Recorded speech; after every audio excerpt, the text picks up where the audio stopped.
আমরা প্রায় 400 একরের একটি বিসিক শিল্প পার্ক করার পরিকল্পনা করছি। বগুড়া লাইট ইঞ্জিনিয়ারিং শিল্পের জন্য বাংলাদেশে আগামী দিনে একটা পথিকৃতে পরিণত হবে, এ বিষয়ে আমাদের কোনো সন্দেহ নেই।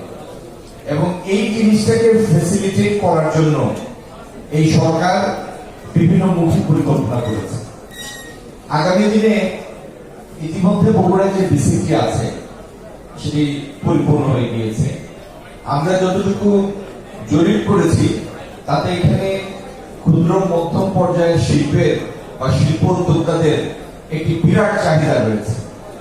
সেই চাহিদাকে প্রতি লক্ষ্য রেখে আগামী দিনে আমরা প্রায় 400 একরের একটি বিসিক শিল্প পার্ক করার পরিকল্পনা করছি। এক্সট্রিম মশার কয়েল প্ল্যান্ট ফাইবার দিয়ে তৈরি, তাই সহজে ভাঙে না, সুগন্ধিযুক্ত ও নিরবিচ্ছিন্নভাবে জ্বলে। ডেঙ্গু, চিকুনগুনিয়া বাহি সহ যে কোনো মশার বিরুদ্ধে দেয় এক্সট্রিম সুরক্ষা। মাননীয় সংসদ সদস্যদের কেউ বলে গিয়েছেন যে এই দেশে ডাবল ডিজিটের সুদে ঋণ নিয়ে কোনো শিল্প প্রতিষ্ঠান বা ব্যবসা সফল করার সুযোগ নাই। এই কথাটার সাথে কারণে দ্বিমত নাই।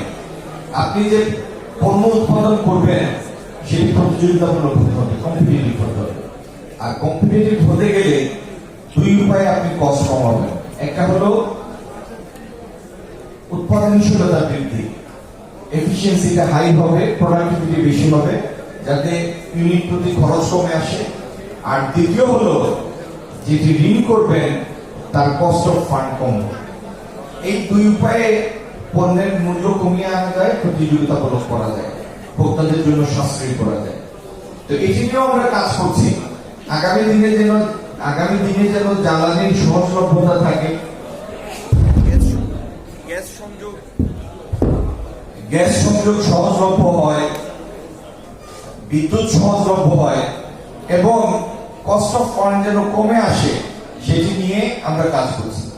আর বিসিতে যারা শিল্প প্রকল্প করবেন তারা ক্রেডিট হোলসেলিং এর